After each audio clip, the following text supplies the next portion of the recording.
Good evening, everyone. Greg Harrington along with another interview program. And tonight's guest, a man that I've been waiting to talk to for quite a while, Jerry Garcia, lead guitarist of the Grateful Dead. Jerry, welcome to the Twin Cities. Thank you. And here to play a concert tonight at the St. Paul Civic Center. Yeah. Mm-hmm. On a current Midwest tour. That's right. Okay. Jerry, a little while ago, the band released what I thought was a very, very refreshing album. An all-acoustic double live album. Right. And it's quite refreshing, but did it cause you any problems when you were doing the album? You were playing 3 sets a night rather than the regular 2. Mm-hmm. Is it difficult for you as a musician to change from acoustic to the electric instrument in the same night? No, it wasn't. The way it worked out was, it wasn't at all. It was a nice way to start the show. It kind of changed the I don't know what, the emotional taper, I guess, mm-hmm. when you might describe it, the emotional taper of the show. So the acoustic set we did, it was had a real intimate quality. It wasn't a very high energy thing. It was kind of a relaxing and intimate kind of experience, both for us and for the audience. It was kind of a gathering together, and the kind of places that we did this in too were also theaters. As opposed to concert halls, or as opposed to the big arenas and that sort of thing. So in a theater, it had the effect of sort of galvanizing or sort of uniting the whole process, the evening. So in a way, it made it so that the whole, the curve of energy throughout the night was sort of improved in a way. It was like this intimate, close, delicate thing that happened at the beginning, the acoustic stuff, which had that kind of quality, and it really, the proximity had a lot to do with it. In our acoustic setup, the band is set up very close together. We're close enough to hit each other. We can reach out and touch each other if we wanted to, and that's kind of refreshing for us to be just that close together. That may have had something to do with it, and then the thing of the music itself gets so quiet, the acoustic music does, that the audience also got to be very receptive and responsive during that first part. So it changed also the nature of the electric sets that followed it. It made them, they started with a little bit more delicacy and so forth, and they were also a little more relaxed than normal. So the whole evening was actually really nice, and it wasn't at all tiring. In fact, it was refreshing. It was a nice change of pace for the band. Right, it was an interesting thing to do. It kind of got you guys back to some of the early stuff that you did, some of the bluegrass stuff, and some of the traditional songs. Yeah. I wanted to ask you, how do you come up with these traditional ones, such as like Jackaroo, Fenario, I Know You Rider? Mm-hmm. Were these things that you guys were doing maybe way back in the jug band days? No, not really. Some of them are ones that I just know them from. We know them from the days when I was exposed a lot to folk singers and that sort of stuff, and from when I was a bluegrass musician, and just that ambience. I have always appreciated those kinds of songs, ballads and so forth, and I've always enjoyed them. There never was a time when some of those songs, when I actually ever performed them, apart from thinking that they would be a nice thing to do in the Grateful Dead in an acoustic setting, just because I love the songs, really, not. But they aren't part of an earlier Grateful Dead repertoire. Not, for the most part, they're not. Okay, so it's something that you've come across as of late. Yeah, well, they're actually things that are remnant. Most of them are things that I've known just for an awful long time. Some of them I don't even remember when I learned them. Some of them I've known for that long, and that's, they come from our collective musical backgrounds, is what they come from. Okay, Jerry, a while back when you were doing the acoustic sets, I had a chance to see the video. The Halloween video was set up here in the Twin Cities, and I guess in 20 or 25 other places across the country. Yeah. I know I've seen the movie several times. When did you first start fooling around with the videotaping of the band? Well, we haven't really been fooling around with it very much at all ourselves. I mean, it seems to me that we did our first video. The first video thing we did was back somewhere right around '69 or so. Is that right? Yeah, and it was in conjunction with the with KQED, the Bay Area's educational station. And, calibration? Yeah, Is that it? Well, it was a show. One of the shows that what's his name, Ralph Gleason was the host of back in those days. And I think it seems to me that one of the shows that we were on played. I mean, interminably, it repeated interminably throughout the United States. It was a show we did. I think it was us and Santana and the Airplane, maybe back in those days, and that was probably the first video kind of stuff that we did. And then we were involved in a couple of simulcasts, like New Year's Eve simulcasts. I had a chance to see that. Yeah, but we didn't really. It's never been something we've been involved in. But we thought that it was perhaps in the East Coast where we have a problem of sort of too large of an audience. We thought maybe it would be a good way for us to be able to play 15 different places in one night. That's right, and maybe there would be something to that. So it was really an experimental idea, top to bottom. The idea that maybe we could try something like that, a simulcast, and see what happens. So in order to get that together, we did a certain amount of rehearsing, in a sense, out on the West Coast. In other words, we did a little bit of video run-through stuff, but not in the sense that we did the same show, Yeah. But just to get a feel for what it would be like. Then when we got to the East Coast, we started to get together a little more with the technical side of it. And by the time we were at the last 3 nights of our run, our New York run, we decided to tape those 3 nights in the event that we wanted to do something in the future with the tape, and also preparatory to the first 2 nights would be preparatory to the actual live simulcast, which was the final night of our engagement there, which is Halloween. I'll tell you one thing. I had a chance to see it here, and it was just a beautiful, a real artistic success. Oh, I'm glad to hear that. We made an effort to try to get some feedback. We had little review cards and stuff like that in the theaters. There were no technical problems at all. That's excellent. That's real great. I'm happy to hear that. But it was one of those things. I mean, we did it mostly as a gesture to our audience to see if it wasn't something we could do apart from living on the road, you know what I mean? Something that would maybe allow us to be a little bit more selective, and also to see whether there was something, whether the experience would have any value to the concert goer. So, it was an interesting experience for us, and it certainly it paid for itself, as far as it went. It wasn't something we made money at, but it paid for itself, and it yielded not only that simulcast itself, but also a Showtime special, which is coming out of the tapes, an edited version of the tapes, that's much shorter, of course, and also a video disc package that will, coming out in a couple of different formats. So, we learned a lot from it. So, as an experience, also it gave us a chance, most of all, to really exercise a lot of our live recording fantasies, which gave us the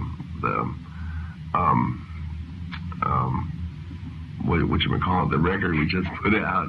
Reckoning? The Reckoning album, and also the record that's about to come out, which is the Electric set from that same series of concerts. Many people are anxiously awaiting it. That's a very good record, and that's being mastered today, and it'll be out within the next 3-4 weeks, I'd say. Did you have a hand in the production of that, Jerry? Yeah, I did. You and Healy and Betty. And Betty. Yeah, actually, Dan and Betty are the ones that did just virtually all the work on the Electric album in terms of the actual mixing. I only participated in that one on the selecting of the material, and also a certain I do rough mixes to give them some sense of what my point of view would be in terms of how the mix is representational, something to give them an example, so to speak. So like if I was doing it, this is the way I would want it to sound. So they have my point of view in there to refer to. But this is a project which Dan had been wanting to do for really a long time, so it was mostly that Dan and Betty did it, and they did a real fine job on it. I'm glad to hear it's coming out soon. Yeah.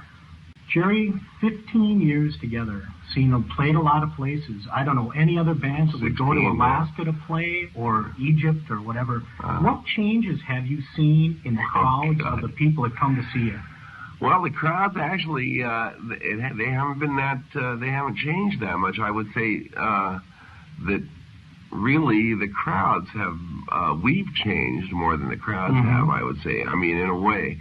But that's not to say that 1980 and 81 is like definitely this time now, historically, and the 60s were the 60s. I mean, there are those kinds of differences, just the differences of the world at large. But in terms of the people, why they come to our shows and what the audience is about, what the music is about, what the whole event is about, I think that situation has stayed pretty much the same. I mean, people are coming basically for the same sort of experience, and that's kind of a nice thing. It's been an ongoing thing.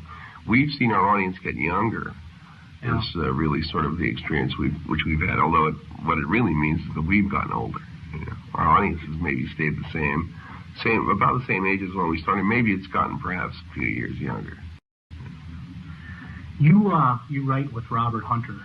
Yeah, I do when he's around.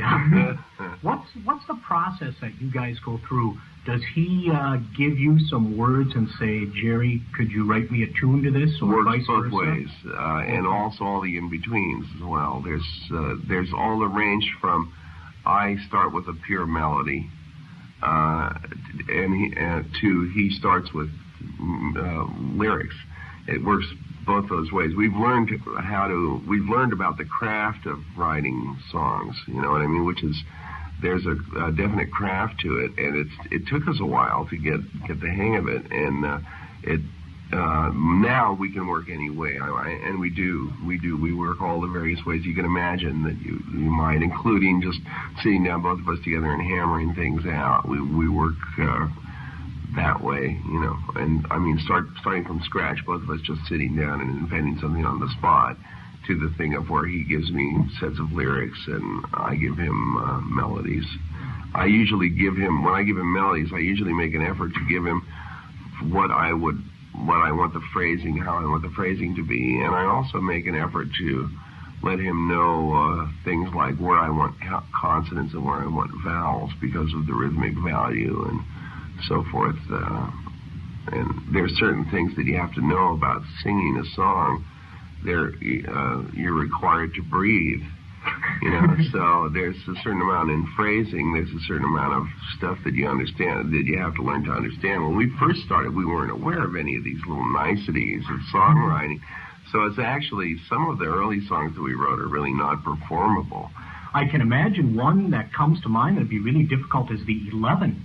Yeah, it's a tough song to do. It's a tough song to do, although we might pull that out again. See, now we've learned a little bit more about how to make things work a little bit more gracefully than we used to. It used to be that we would make them work, even if whether they would work on their own or not. We would just force them into submission, so to speak. But now we've learned how to make the things like that a little bit more graceful. So part of the fun of we've got a new, he's not new anymore, but with Brent in the band now, it's been enjoyable to go back and get some of our old material and work it up fresh, so to speak. And that's an ongoing process. We haven't really gotten all the stuff that we've known. That's for sure. Yeah. There's an awful lot to choose from. Yeah, and that, like I say, that's an ongoing process. Part of the fun is seeing this old material gain new life. One of the next questions I had was, are you planning on reviving any of the older tunes? And you just answered it right there. Very definitely, yeah. One thing I've always wanted to know, and I think it's actually the magic of the band, is when the Dead are on a roll, when your songs are all flowing into one another. Yeah. How does that take place? Does someone all of a sudden hit a couple chords, say you're changing from one song into another? Yeah. I know that some combinations follow, Scarlet Fire's Lost Sailor Scene of Circumstance. Right. But other ones, are just separate nights. All of a sudden you might have a Shakedown Street go into a I Need a Miracle or something. Right. Well, it's really one of those things where we have that ability to communicate by musical cues, which is one of those spontaneous things that can happen. And a lot of times we just we communicate on stage. You know, I'll just walk over to Weir while we're playing and say, hey, let's go into something or another, and then he'll make an effort to communicate it to Phil and so on. And relay it back to the drummer. Sometimes we do it just like that. Sometimes we talk about it during the break. We set up a little structure. But every time we set something up, we always try to leave air in it. In other words, the possibility that somebody has a better idea, you know, or changes their mind. I mean, really what it has to do is being open to each other, being sensitive to, and having the kind of trust in each other where if somebody has an idea, we'll make the assumption to begin with that it's going to be a good idea.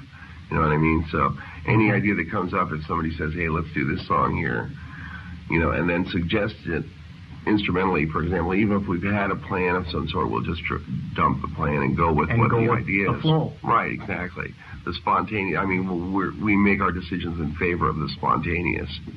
I noticed a lot of, in the last couple of years, when I first started to notice the experimentation with the slide, was back in '78 in a Providence concert with Bob strictly on slide. Right. Now I've seen you both on a couple songs, both on slide guitar. Yeah. Is it something that's just come across the last couple of years? Well, yeah, Weir has been wanting to play slide more and more, so he's been mostly doing that. I haven't been doing it really. I only do just it on Little Red Rooster. There's two songs, Little Red Rooster and Row Jimmy Row are the only tunes that I really play slide on,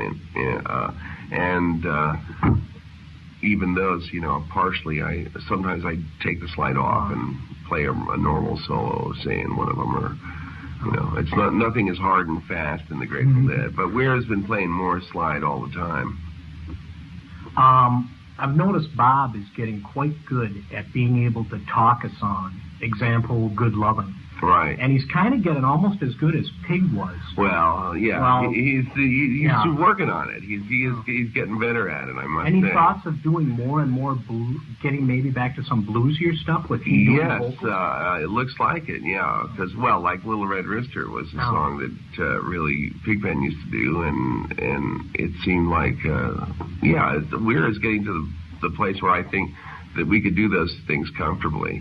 For a long time, I don't think we would have been able to. But now he's really doing... We have some nice versions of Little Red Rooster. I'll say. You know, I mean, Bob has done some really excellent singing along those lines. So I think stylistically, yeah, I think we could do it and feel comfortable, you know. The addition of Brent to the band, what changes has that made? I noticed, when Keith was there, was mostly all acoustic piano. Brent plays, the only time he plays acoustic piano is during your acoustic sets. Otherwise, it's almost all electric organ. Like that, does it fit in with the band at this point quite a bit better? Yeah, it does. It's we like the Brent switches around. We use synthesizer, electric piano, organ, you know, and so the thing of different color and, you know, different kinds of sounds coming out. It's one of the things we've always wanted to have in the band. And Brent really fills the bill. Plus, he's got an excellent singing voice. He's a really good singer.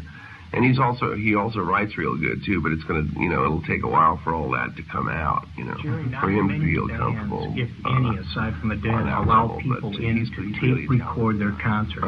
And it's something that the Dead have always done. Yeah.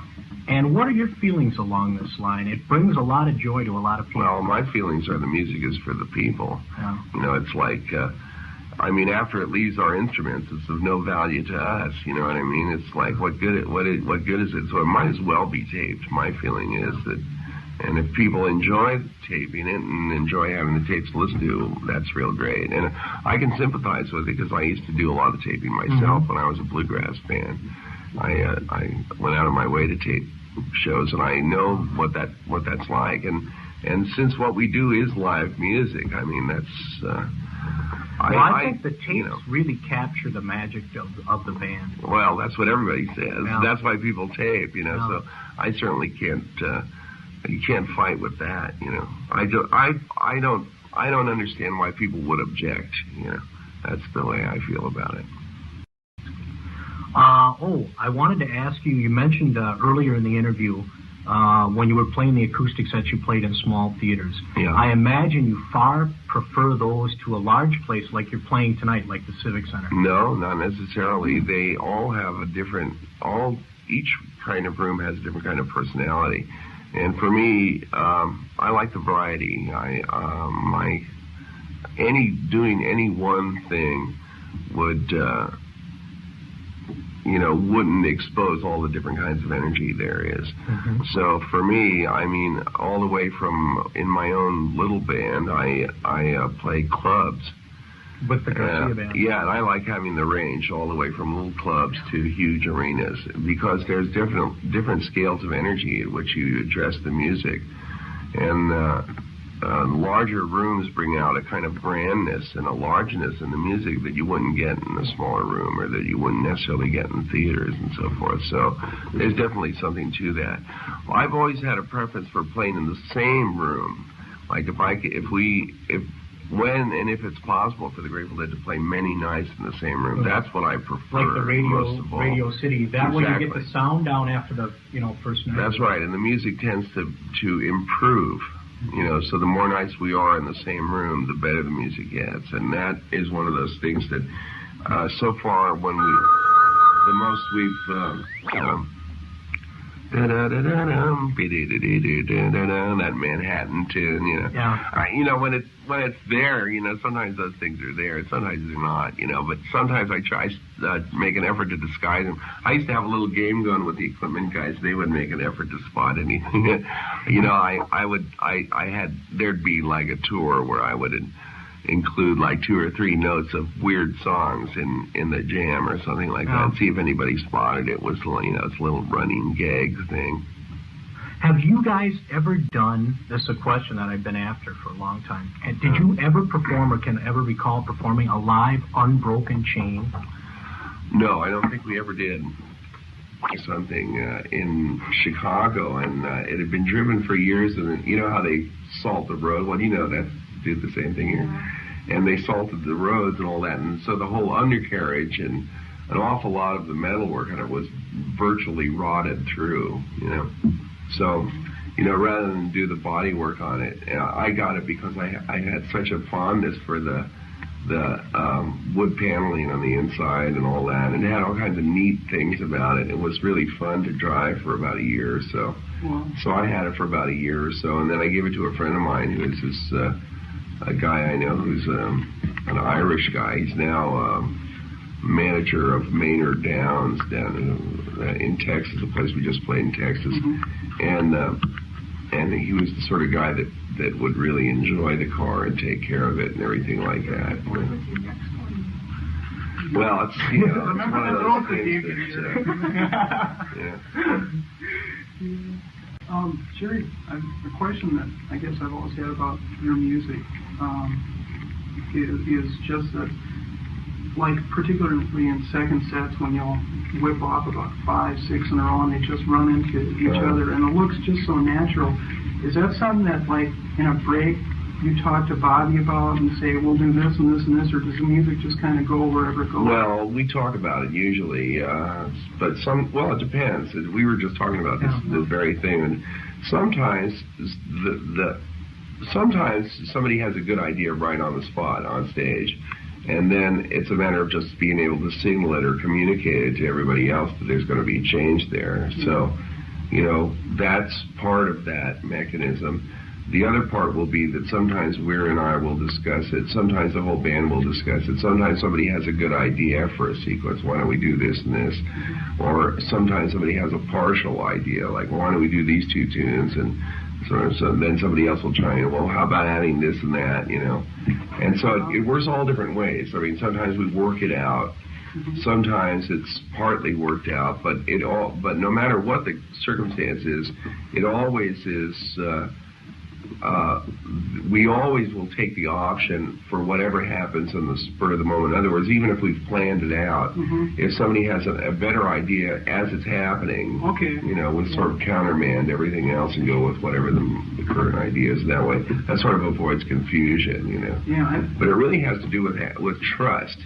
Yeah. As more than anything else is what it really boils down to, and it's basically the thing of just trusting everybody else that whenever somebody does have an idea, that their idea will be one that everybody can dig.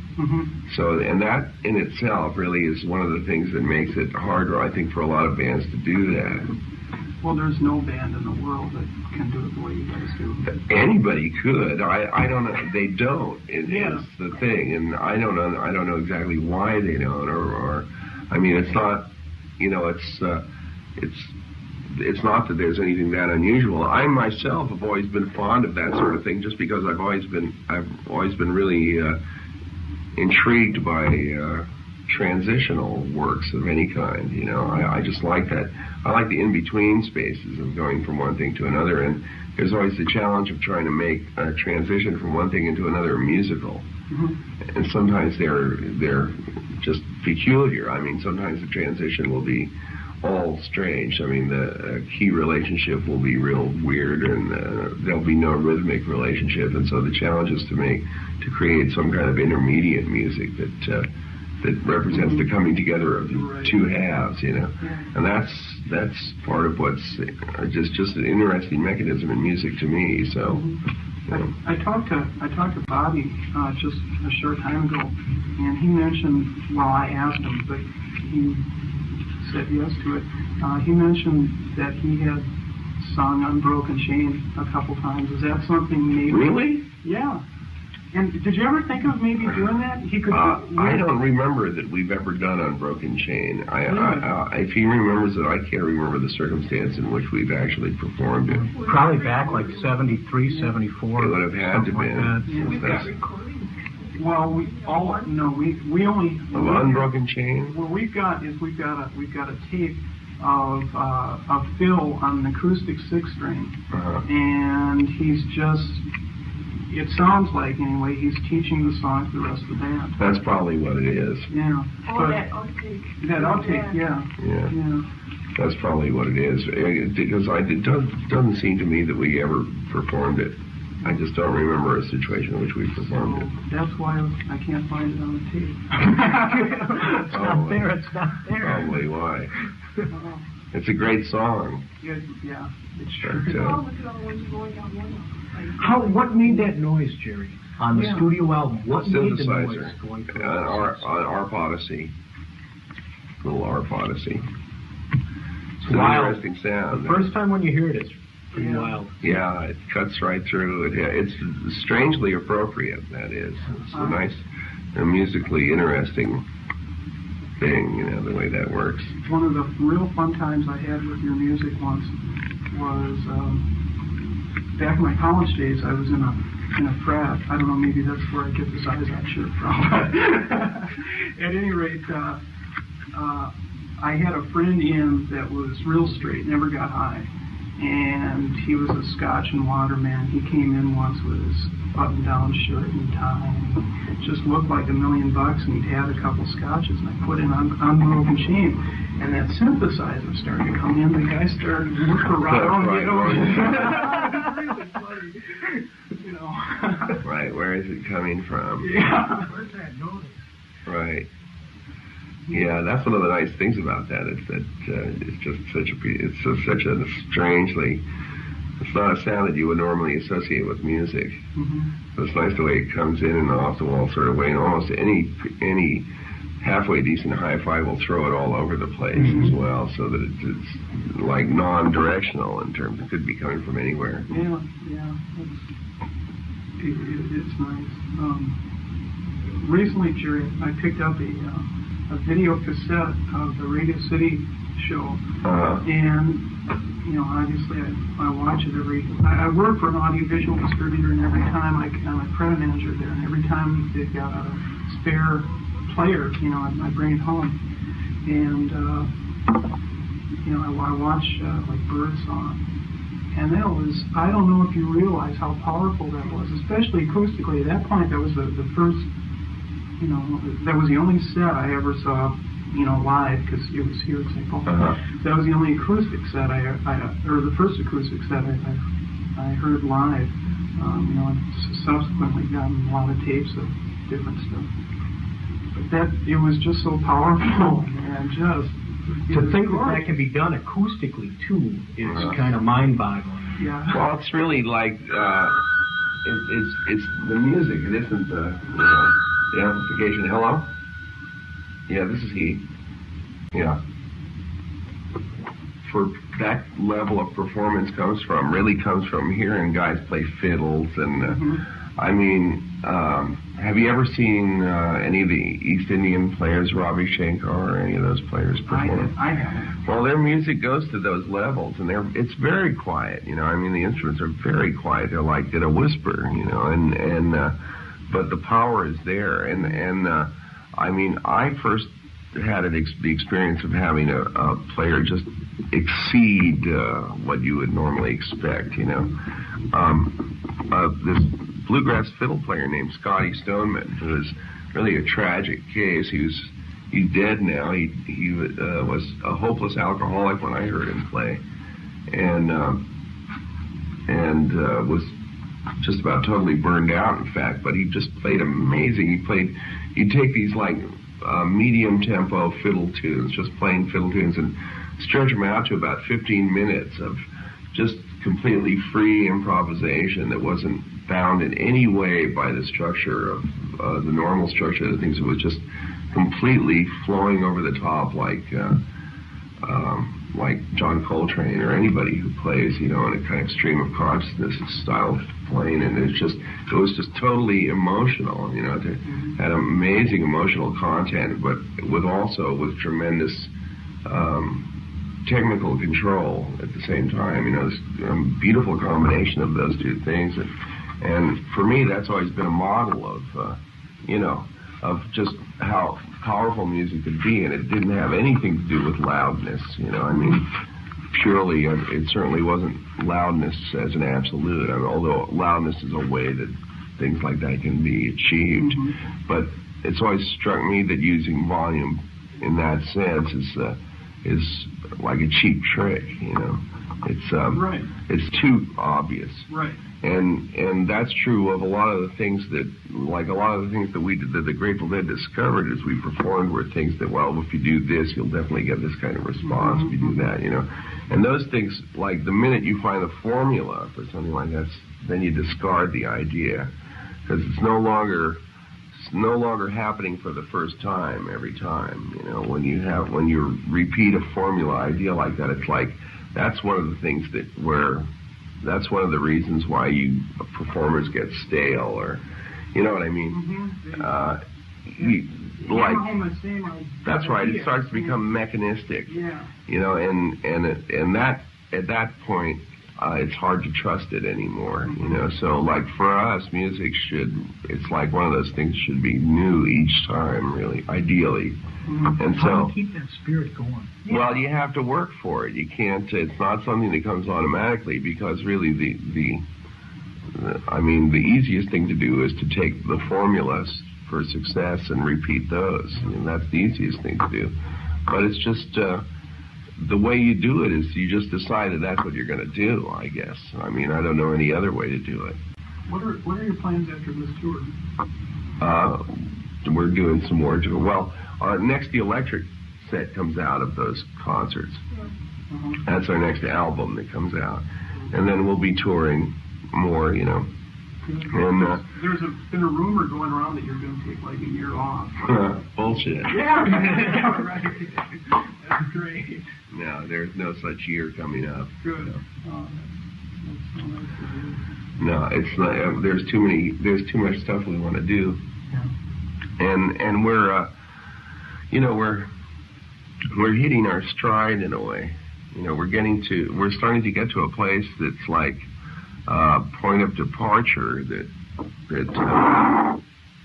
it'd be a shame to knock off now. You know, I mean, we're just starting to get someplace on a certain level. I think Brent has really done some real nice things for you. Oh yeah, that's it. There's, you know, I mean, he represents a whole vein of possibilities that we haven't even gotten close to yet. You know, much less. I mean, plus there's all the material we haven't started to do of our old stuff that we haven't put together yet with Brett. You know, there's a lot waiting to be done just to kind of get even. You know. Some friends of ours make up Dead Buttons, and this is a an Ico button that we'd like you to have. An Ico button. That's the Chupatulas. Yeah, that's nice. And I send greetings from virtually everybody that I trade tapes with, and it's really like a communication network that reaches all over the country. I mean, I'm sure you know what I'm talking about. Well, yeah, we have some cognizance of it, you know. Yeah. But it's one of those things. It's a little bit, you know. I mean, it's a little strange for us. It's a little bit like addressing your own past, you know, in a way. I mean, it isn't a vital concern of ours, but it's definitely something that we try to keep going on a certain level too. Like just lately, our whole collection of tapes is being cataloged by some people, so we're finally paying some attention to it. But our process is, I mean, just in terms of survival, it has to be ongoing. We haven't time to listen to when we were good, you know. Oh, we were really great that night, you know, or something like that. I mean, it isn't really what's happening, you know. From our point of view, it's like the only thing that counts is the most immediate concert in the past and what's coming up. You know, there isn't any comfort for us in what happened that was good. Mm-hmm. It doesn't work that way.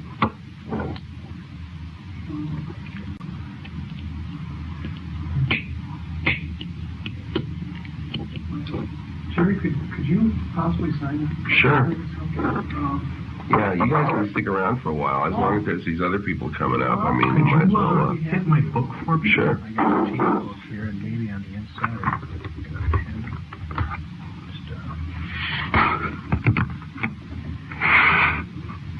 That's one of the really early ones.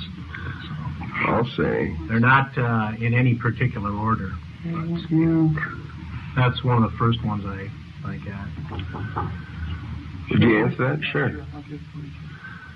Have you seen the people that have the big, there's these people that have a big computer printout of all the known tapes. Is that right? Yeah. From going all the way back to 67 or 69 or something. Yeah, they have it all, plus things like the frequency that certain tunes appeared, and I mean, the number of times that certain tunes have been played and all that kind of stuff. It's just amazing. I've been thinking about doing that with that book, but it would take me a long time to do it. Somebody else has done it. I wish I had their address and all that. I'd turn you on to them. I'm sure they would be interested in, you know. Who are you people? My name is Yoel. I'm Mike. I'm Kevin. Hi. Oh, this is Jerry. You guys can introduce yourself. Steve. Yeah. Hello. I'm Greg. Greg. Pleased to meet you. Really? Enjoying the Midwest, Jerry? Yeah. Midwest likes that. Yeah, we're enjoying it. Yeah, it's actually kind of nice driving through the Midwest. Where are you guys from? Southern California. Oh, yeah? We went through Hannibal, Missouri, and we checked out Mark Twain. Hannibal Mo. Yeah, right. Right. 61. Yeah. Have you guys been to the Midwest before? This part of the country? Not on the ground, you know. We kind of flew into Chicago last summer. Gotcha. Gotcha. Just anywhere. Yeah, it's a nice part of America. There's some nice people and real friendly. Yeah. Good fireworks too. They don't let us know in Texas. Yeah, and there's also some amazing pot here, man. There really is. There's some people who grow pot in Iowa. I don't know what the seeds come from, but in terms of the incredible potency of it, I mean, it's amazingly fucking potent. Yeah. Especially the stuff from, I mean, Iowa, these places where they grow corn and stuff like that, you know, I mean, anything grows good there. Yeah, and it really is. I mean, it's really good. Get one more for my main tape benefactor. Sure. What's his name? John Farrar. Yeah, he's coming in. I know him as well. He's coming in, you know, for the show. Oh, he's coming down for the shows? Yeah. Great. And I think there's a real good chance that he's going to be taking the backseat of my car and going up to East Troy. Oh, super. Yeah. Jerry, remember that last year in East Troy, those guys hang glided into the show? Oh, yeah. Is that where that was? East Troy. Yeah, Parachuting. There were parachutists there too. Yeah, I remember all that stuff. Gas. God. No, that isn't Candyman. Where's this from? Northern Cal. Like, Jesus Christ. I was bringing out my birthday as the first Denver show, so I was like bringing some buds to smoke when I got there. And I figured I was great. Wow. That was his birthday at Denver. Oh, yeah? That's what he the first show was 13. Yeah, we opted not to play in Red Rocks because people are always falling off their fucking... Yeah. Yeah. I asked you about that. You said you didn't want to be responsible for bringing that kind of energy to shows. Really, it's just such a fucking drag to hear that somebody's died, you know? But we were there last one. Even though that's a beautiful place, you know, if people would only be cool enough to stay off the fucking rocks. It's hard to get tickets sometimes.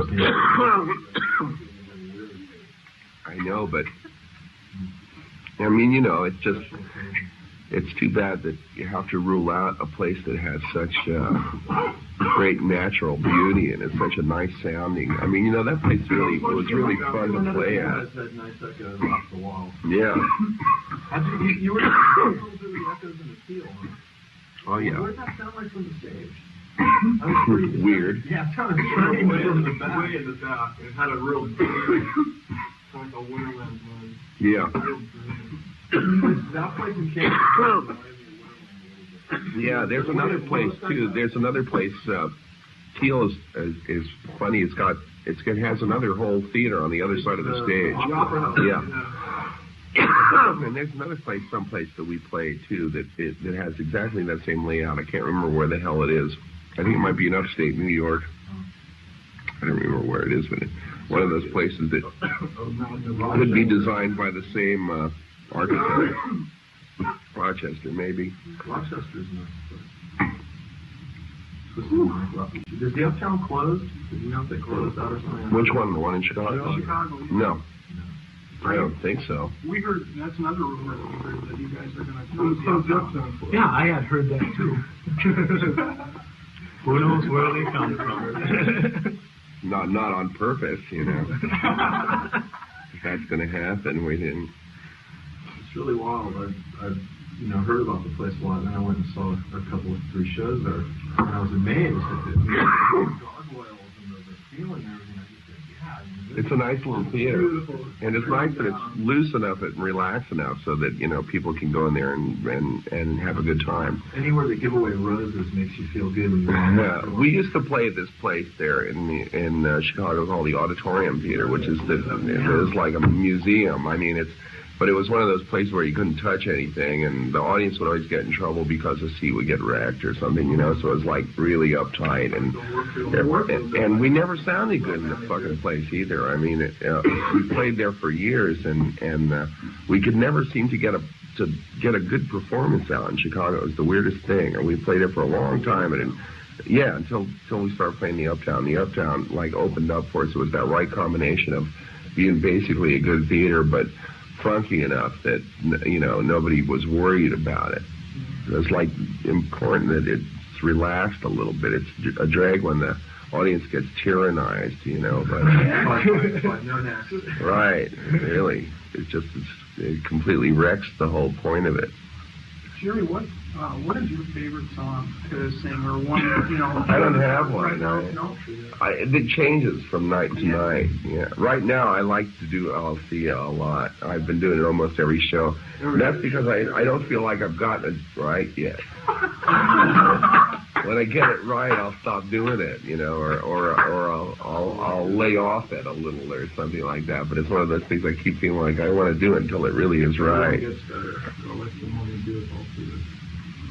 Yeah. What do you think of the zoo? Oh, that was weird, wasn't it? When we found out it was a zoo that we were playing, it was, first of all, we had this fantasy of going around and miking a bunch of animal cages and being able to blend them in, you know.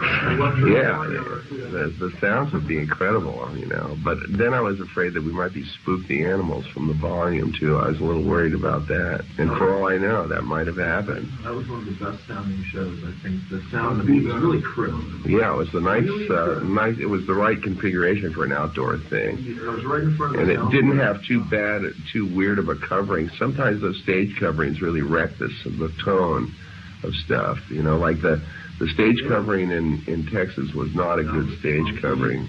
It wrecked the sound. It did something weird to the tone of the instruments, and it really, you know, it wasn't right. Did you see the guy with the yeah. No, I didn't. I heard about that, though. Mickey spotted that guy or something. One of the drummers spotted him. Yeah, the guy with the snake. I heard about that. A lot of times I miss that kind of stuff.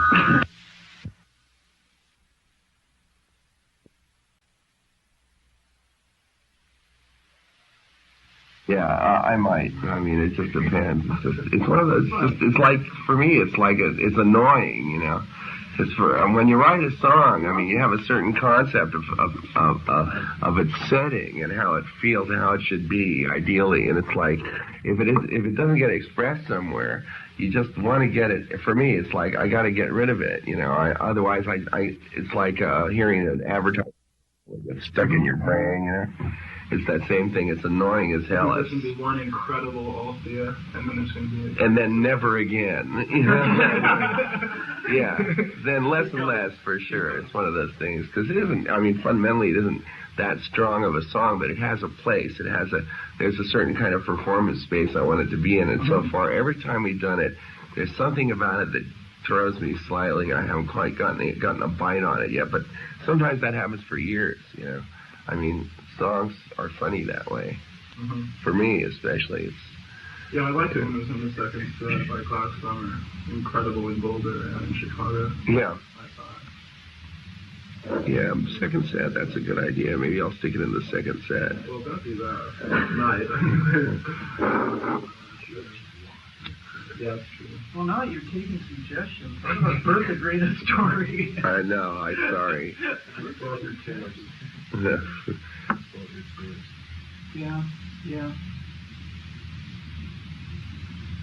Doesn't matter what it's for. No, that's for sure. That's a pretty good combination, though. Have we done that? Well, Long Beach. Which was the wildest show. Closing Monday night. The first Electric Bird song on the West Coast. Long Beach. Oh, yeah. Yeah, that was a nice show. You were going crazy, and the passenger was a wah-wah. Yeah. That was wild. That's really nice.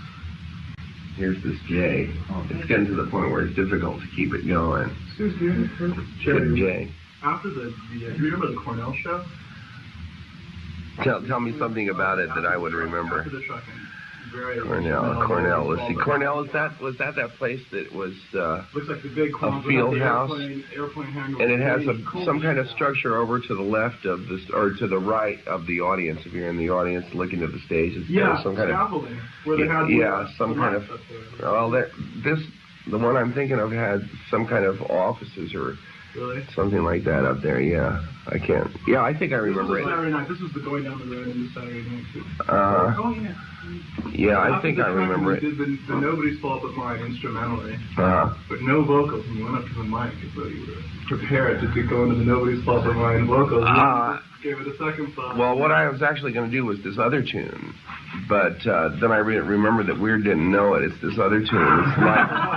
It's like Nobody's Fault But Mine, but it's a little different. And then I decided, against it because I knew it would fuck up. I remembered that it was a little bit more complicated than I originally thought, and so it was like a change of plans, really. It's odd that I would remember that.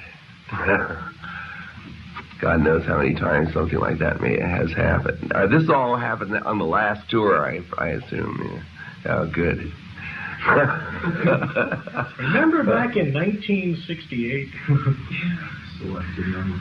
Yeah, it's tough. I have to really remember. I just ran across a show that hit me really hard. It was Providence, Rhode Island, 1978. 78. Weir was just, Amazing you know, show. just really. Where is it? Providence, Rhode Island. I don't. Yeah. I might have it written You did a Eyes of the World that was breathtaking. You know. I like the way you're treating the eyes now. The last four I've seen, it's amazing. It's like, you know, we know it's Eyes of the World, but then there's like that stock, and we're going to go all the way to Eyes of the World, and we got the continuum going. And there's been like 4 different ways we got into that. Well, it's like really slow. there was this. I had this idea about that song while we were in England that I thought it would work at a much slower tempo. But I haven't really yet tried it. I haven't got the nerve quite to try it that way. But then there's an up-tempo version of the slow. Eyes of the World. Oh, really? Yeah. Oh, I see. Right. 73. Well, it used to be that we had all those changes at the end in the jam session. I mean, the jam at the end, there was a thing that we had that was organized. Yeah, it was in the movie. It was the minor stuff. The minor key stuff. And, but that one, we've never rehearsed that segment of it. So it's like one of those little details that Brent doesn't know and the rest of us don't remember. You know, every once in a while there's those little elaborate things, and until we get around to rehearsing actually that thing is good. That was also when there was a bass solo there. I missed that, really. Bass solo at the end. Myself. Yeah, that was real nice. See Phil, play. Right, well, it's up to him. The keel was really important. Yeah. I thought you and Phil had a little more interplay going at the keel, and yeah, we had fun there. that looked like you guys were really. It was fun. It was fun. Yeah. People looked a little pissed in the first set, like some. Oh, he was crazed, totally crazed.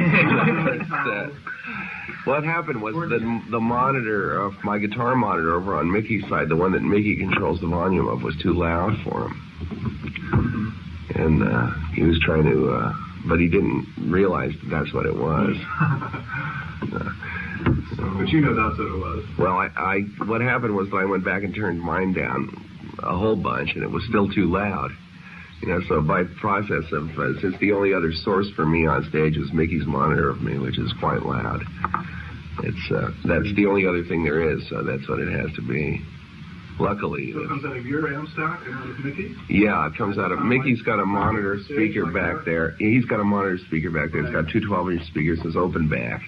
So it's quite loud. I mean, it puts out a good, you know, and it's running off of half a Mac, so it's got 300 watts on stage. It keeps your ears, you know, you get that feeling in the middle of your head. Yeah, right. It burns. It's awful loud. My stuff has been, I changed the way I have my power amp wired, and now it delivers more on-stage power than it has. Yeah, it's a little, so I haven't got the hang of it yet. Sometimes it's a little too loud. Weir sounded really wild in Oklahoma. I really heard him well there. He didn't come out too well at the keel at the end. Yeah. But in Oklahoma, during Let It Grow, Let It Grow was really, I really liked the zoo. Yeah. Yeah. We all approved of that from Kansas City. Yeah, that was fun. Weir completely surprised us with it. Really? Yeah, he threw it. Did you just bust it out? Yeah, he didn't announce it or anything. He just started doing it. Yeah. I didn't have the slightest idea.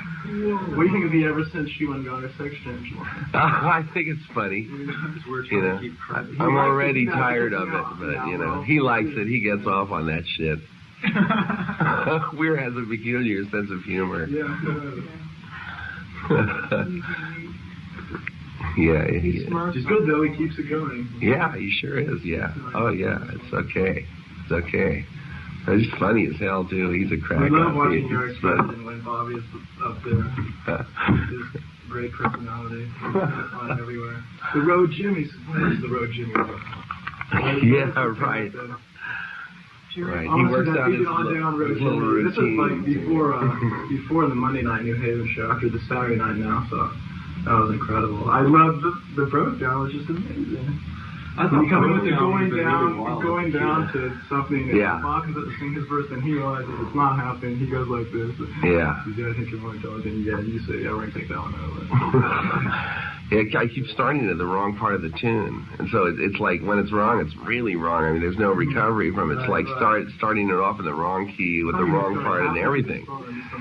Yeah, it was. I completely forgot about the first part of the tune. Yeah.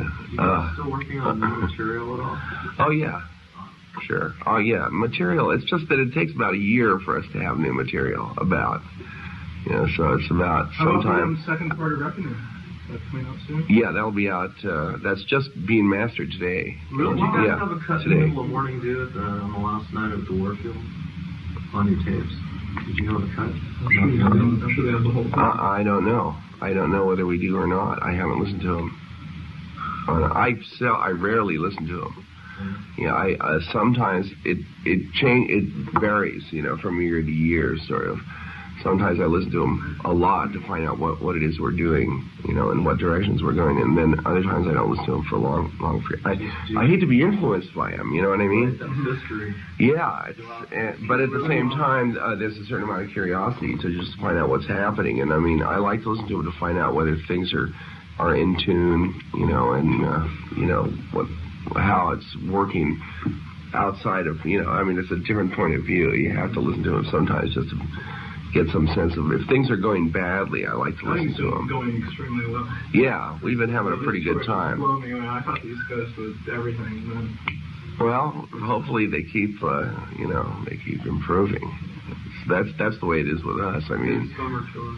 Yeah, it's okay. It's do you know about do you make the decisions on where the tour goes?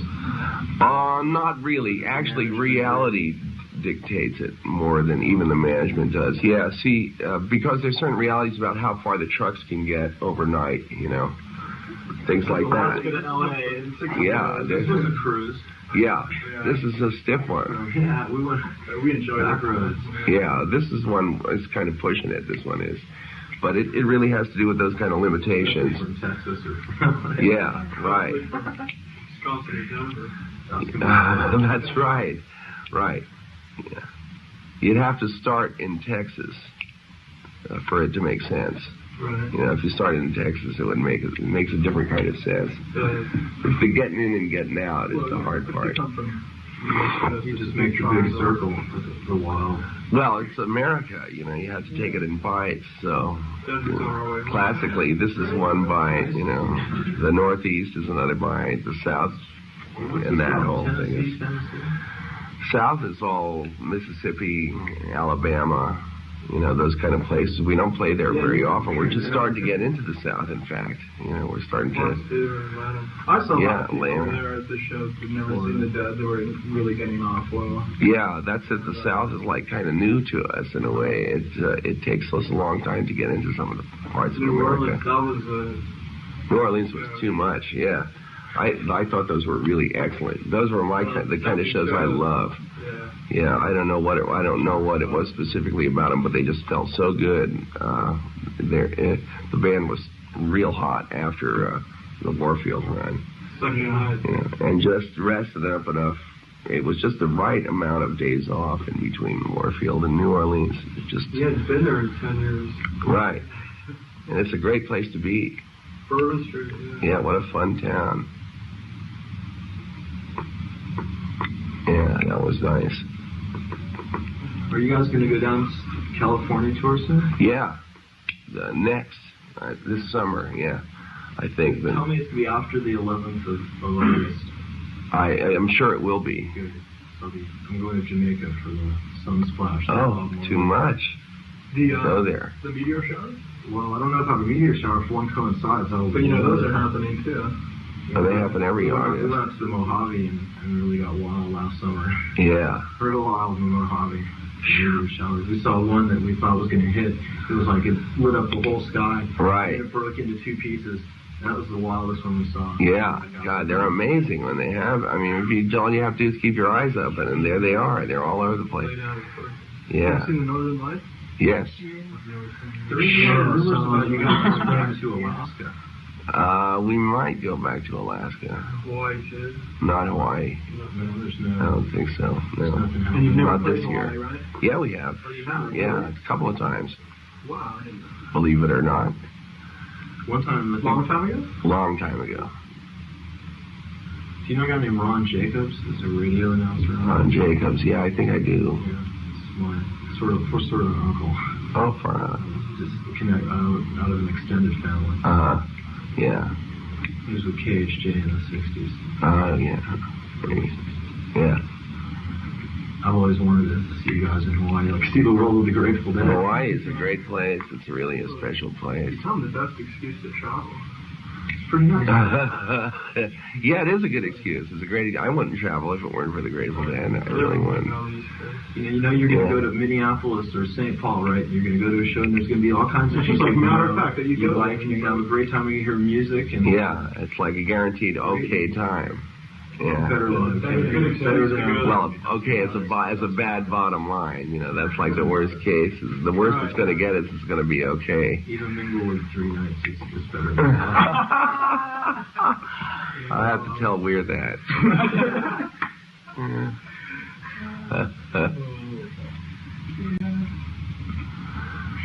Yeah, somebody wrote Weir a long letter about, what was it, New Year's Eve or something like that. Some guy was convinced that Weir was just a terrible villain who was like somehow making a serious effort to subvert the Grateful Dead on New Year's Eve in Oakland. I think on one of my tapes it was funny. I have a comment. I think Weir says, "I wish every day it could be like this." And he'll say something like, "Yeah, Grateful Dead," or it's really great. It's like really low on the tape. I turn my amp up really loud. I was really trying to listen real. Oh, too much. Too much. That's nice when it happens. I thought the Cassidy that night was even better than the album.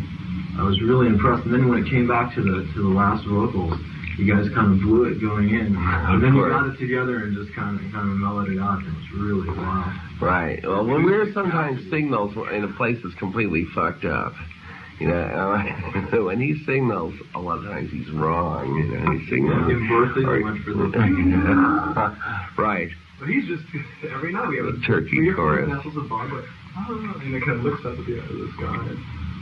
Just doesn't have anything to say. Yeah, he zones out. Yeah. The trunk is a favorite. But yeah. Still Mercy, but he's so wild. Yeah, but it's also. Yeah, Weir's good. He's good. You're not so Did bad you enjoy yourself. Did you enjoy playing with Phil with the Garcia band show? Oh yeah, that was interesting. Yeah, I saw both of them. It was interesting. It was kind of good. It was first okay. I thought, why did we pick that? Of course, those cute little girls and. Well, it was all new.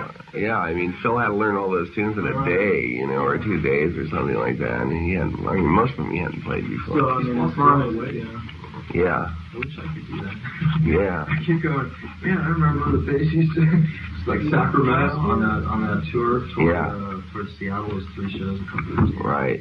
It's just like bass kind of came off like that. Yeah, he got real chunky there for a while. All of a sudden, you didn't see a Heineken on the amp stack. It was a variegated green bottle. Right. Right. Phil goes in and out with that. Yeah, I saw him in the rhythm doubles with Bill and Airto. Yeah. He would not face the audience. He just faced his amp, and he was just clowning around. And and you couldn't hear him. There was like some distortion with his monitor. Well, what happens when Mickey constructs one of those kinds of things? It's like the last thing he thinks about is the music. You know what I mean? He makes an effort to put together everything, and he gets like on this kind of architectural space, you know, putting together elements, you know, it's kind of science or something like that, and then they never rehearse, you know. Neat little things set up. Yeah, every once in a while, you know, or maybe they'll have a few things together, but the thing is, his hope is that with the right personalities there, something special will happen. And it's one of those things where we've done various combinations over the years that where there've been just enough of those lucky breaks with absolutely nothing planned, you know, and with absolutely nothing planned that worked out good, so that it's like he has enough confidence in that mechanism to try it, you know, even sometimes, and sometimes it doesn't work. It's one of those, like a gamble, you know.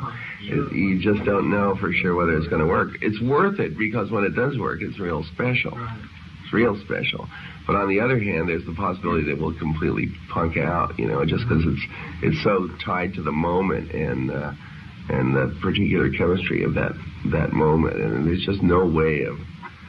It's like the Grateful Dead. I mean, in the Grateful Dead, the thing is, there's absolutely no way to predict when there's going to be a good show. or if a show is going to be better than another or something. It's just, yeah, well, you know, this is the nature of it, you know, that's the way it is, and it's just, it's kind of nice too. You get to like I anticipated Mississippi House stuff to the point that I drove like 80 miles an hour out of Kansas City, you know, to get to St. Louis, and like we stopped the hotel, you know, and these ladies like, you know, took their time taking the shower, and we like got in the middle of Stranger, you know, my friend did. Wow, that's pretty good. Yeah, because that jump, we went right to the plane, right to the gig, and everything. We didn't even stop at the hotel. These are was a prop plane in this case, but it was prop plane. Yeah. We went on. We took a charter.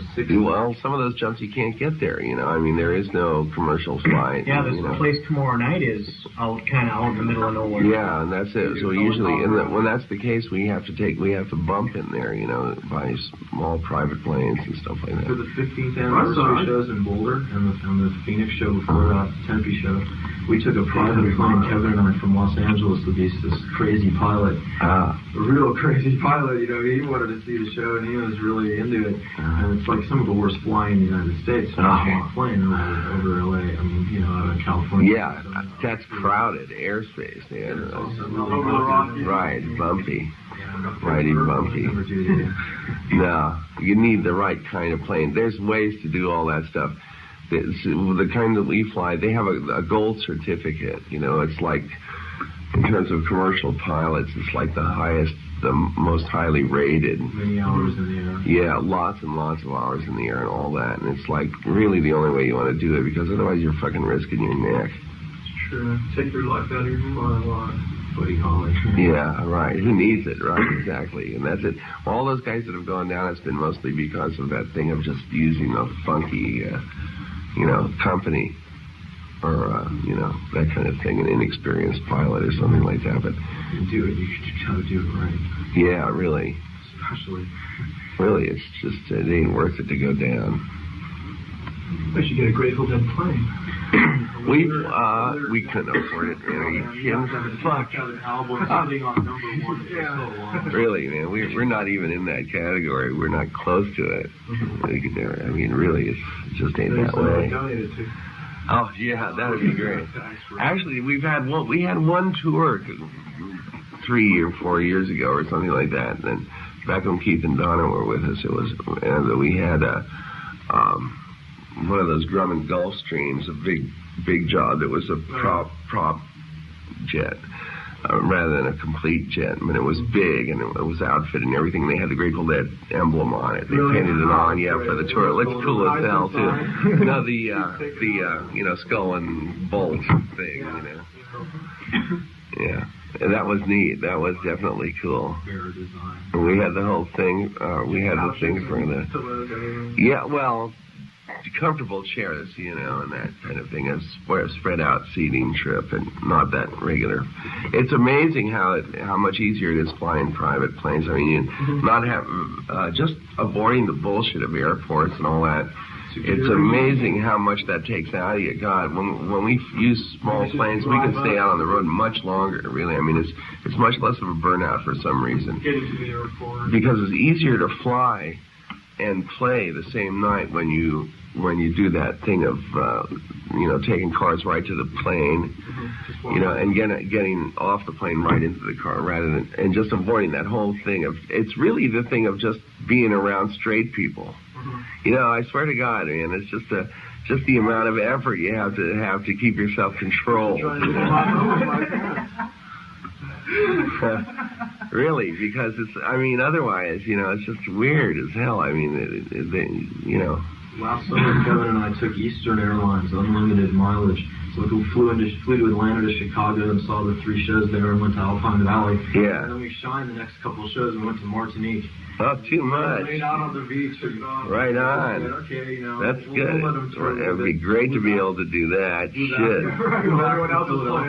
Yeah, that's great. That's the way to do it. Flew around for the rest of the show, but the thing is, you know, we carried on. We just, you know, we didn't check anything through because we wanted to avoid like terminal. Sure. Yeah. Oh, yeah. You go nuts like, in it's cool about the straight people on the plane. To a point, but like when you got to stand around waiting for your bag, you know, yeah. It's really edgy. Right, that's it. It's the waiting around for it that really kills you. It's all that time. Yeah. That's it. I've had it for a few years now, but it's still real new to me. There's some things I think I have to change before I really will be happy with it. Hello? Yeah? Oh, hey, Pat, how are you? Okay. Yeah. I think so. Would you like to get in to the scene? I mean, the backstage and all that?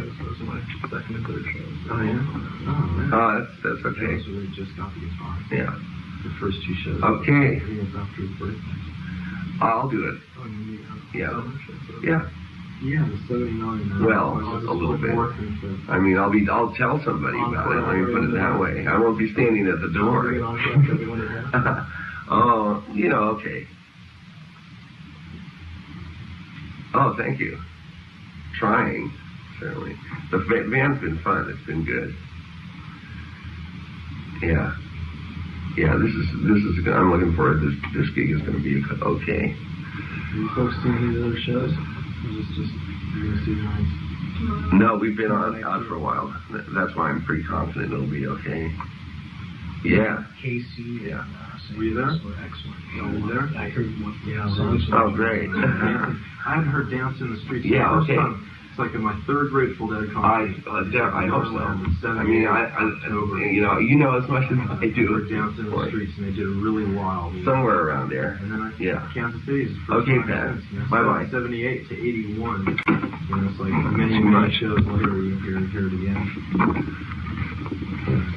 Would you, let's see, do you have yes, I'm good.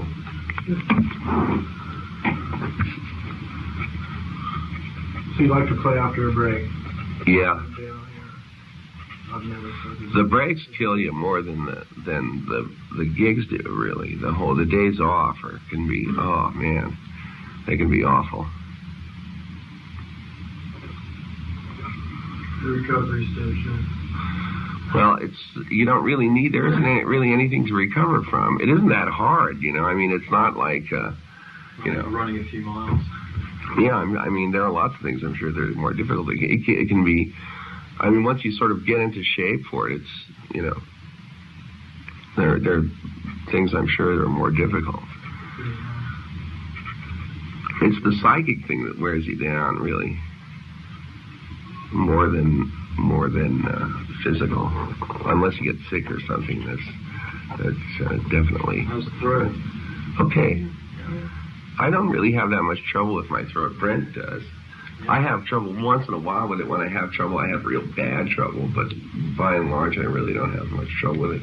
Weir has more trouble than I do, for sure. And Brent really does. Sounds pretty funky.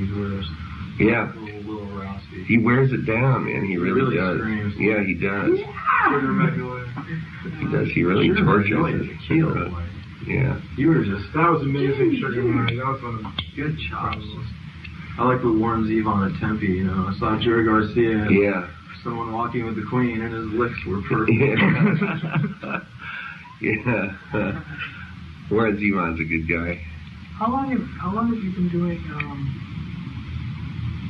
werewolves? No, not werewolves. The one that you just started to do, I think, was tour. You opened up the second set. Oh, women are smarter. Yeah. How long Weir, just this tour. Sounds like Houston. Women are smarter. Yeah. That's it. It's an old Calypso tune. Really? Yeah. Where's that come from? Changed. Iko is a New Orleans Mardi Gras tune. Right. And we saw that in the street down after the show on Burn Street. Yeah. I mean, it's one of those things. It's like I don't know what's a parallel to it. It's like neighborhood music. Yeah, Dr. John, right? Like a folk song, really. Yeah, that's a fun one. Dixie Cups, but the original version of the original rock and roll version of Iko, the Dixie Cups. Really? Yeah. I thought Warren Zevon had his first album too. Did he? I thought really. George told me that. I thought Women Are Smarter was just some bizarre translation of Iko, like The Secret of Iko Unrevealed. That's an interesting theory. For all I know, it could be. Who knows? Yeah. Iko is all this. It's all this sort of codified Bayou talk. Yeah, it's like Creole and all that stuff. Yeah, and it's full of little stuff that you can't know about unless you know something about that whole world. Jaco means Chester. Yeah. I thought the Jaco was Dr. John. Yeah, right. They have a rundown and all that stuff. Like Mario. Yeah.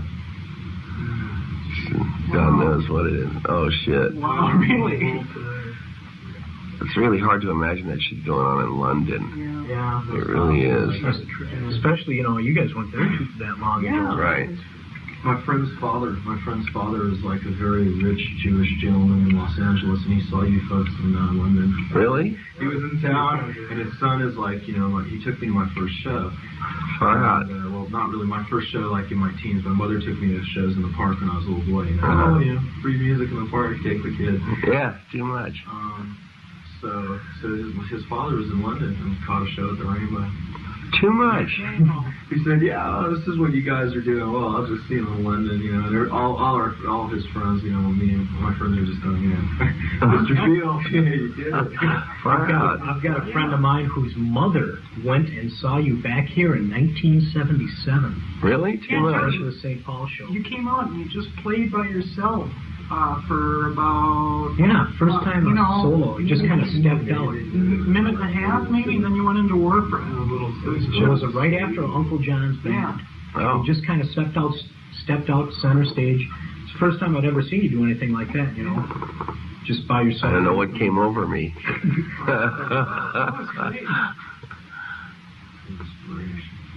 Yeah, This moved me brightly. Maybe I could send you a tape of it. It's in my archives. I don't know what I can't, it's hard for me to listen to myself, Yeah. I mean, I listen to myself with a whole different ear, I'm sure. It's hard for me to enjoy listening to myself. I know what you mean. I used to play myself up until about October. It was different. We played like bluegrass. I'd play kind of a nice laid-back finger-picking acoustic, and we were on that type of thing. We put in like me and my uncle. We played Ramblin' Rose. All right.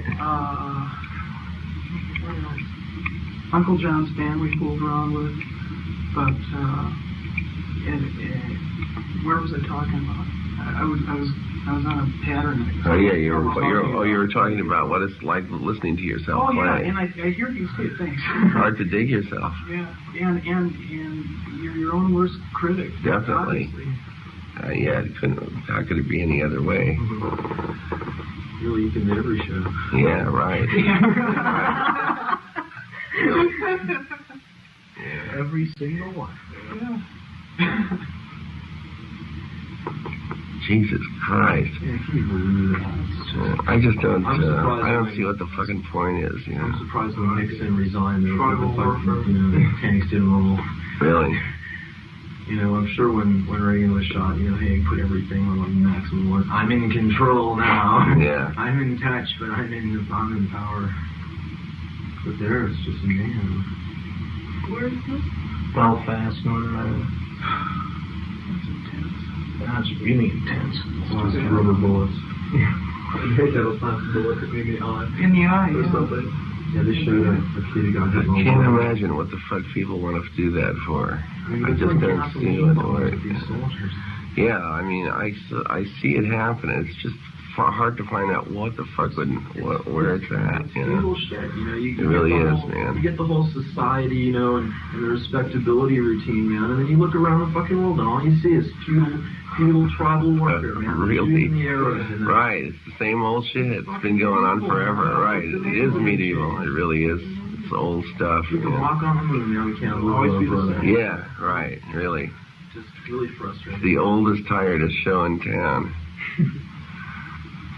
Yeah, I can't imagine what anybody could get out of it in this day and age, Fuck. It's so fucking predictable and it's just a matter of... never ending. You just gotta... Africa is one huge mass of that shit, too, all the time. I mean, there really is like a genocide space. Like, I guess that potentially all those things are like that, really. Yeah, we never know. Yeah. Probably much worse. They really have to do with some people wiping out another people. Like one reality overtaking another or something like that. That Cambodian benefit was pretty wild. Yeah. It was pretty wild. What was it? Did you enjoy that? Yeah, it was okay. Did you only play a short set? Yeah. Yeah, it's cool to see when they came out. Or 90-minute set? One short one. Well, it's because I had another gig that night. You know? Party. Yeah. I mean, we all had stuff. Sometimes that happens. I mean, sometimes we all have other things to do. Like the Berkeley Community Theater, and then over to the Key, Right. to the Stone. That was a good example. Yeah. That was wild. We ran out. Wavy Babies. Yes, it'll fry the cockles out of your mind. I just said, yeah. I'm going to go over to San Francisco.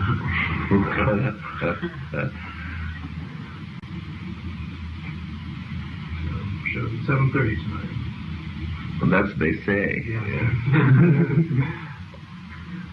Some of them start on time, though. Really is. Sometimes you have to, just because they got to close on time. Yeah. And that's a little far out, but what's the chance of, I mean, I know that it's like really, it's like halfway through the year, but a New Year's show going till dawn? It just depends on how late we start. That's really what it has to do, and who else is on the bill and all the rest of it. If there's more people playing and we start at midnight, then usually it does sort of go to dawn. Like Winterland, it was amazing. I walked in at like 5:30, New Year's, and, it's like sun was going down, and walked in, and saw the movies, and, the New Riders and the Blue Brothers, and you guys came on. And then we walked out the next morning, and the sun was coming up. And Yeah. It's such a great, complete That's trip. the way that New Year's Eve ought to be. See, that's a little glimpse of what the old acid test was about, It was really like going the whole night till the next day. It was like this complete cycle would happen, because it's just the way it is. If you get high or something like that, I mean, you're up for a long time. My mom, lady, was at the Lost one. Yeah. Oh, well, that was a good weird one. That was plenty weird. Yeah. That's what she said. Yeah, it was weird as can be. And, it's just when something goes all night like that, it's like he gets that sense of completion. It's like it gets to wind up. That's It really is. It's nice and complete. That's the way it ought to be, really. But it would mean for us to start at midnight each time. And, I mean, the world isn't structured for the way, you know what I mean? This isn't the right world for our trip. You may have noticed, It just isn't that way. It's like, like ideally our trip is that all-night thing. No hall in the world is structured that way. The unions and all that crap, I mean, everything is key to knocking off at midnight or knocking off at 10 or 11 or something, That's the way it is, because of just the way the whole world conceives all that stuff. Incredibly wealthy, eccentric old gentleman who's going to support your wildest fantasy. That's right. Yeah, Egypt was we're waiting. Wild fantasy. Yeah. Yeah, that's like, right there. Yeah, that's a little more like it. Alaska is pretty good, too. Yeah. Alaska was great. My friend. What a place, huh?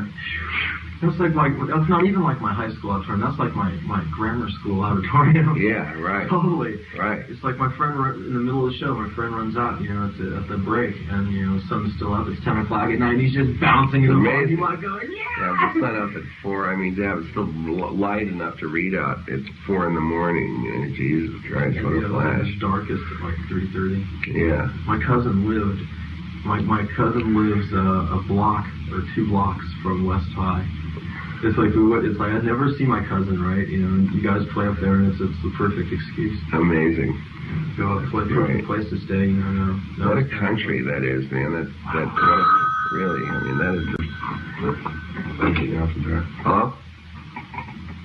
Yeah? Okay.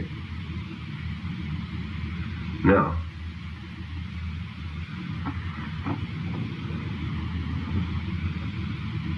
Oh, really? Oh. I don't recall. That's okay. You don't have to be embarrassed. I'm sure that's probably what everybody gets. Yeah. Yeah. Okay. Bye-bye. Tours ranged everything from most. Did you say you went to Alpine Valley? That was pretty wild. I liked the place, but I wasn't very impressed with the last I don't know.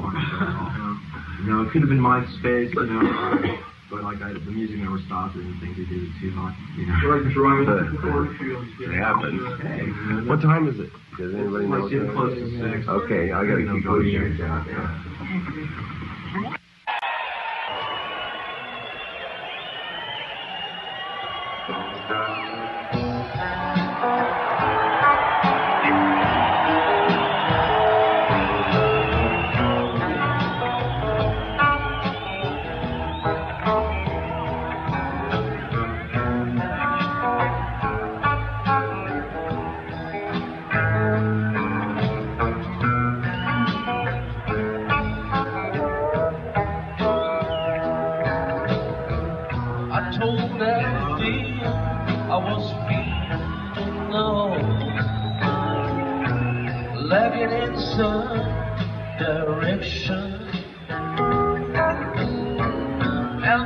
Told me upon scrutiny that like mine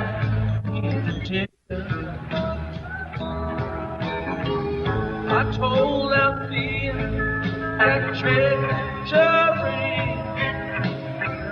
was tearing limb from limb. Althea told me boy, sail back, easy Jim.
And a little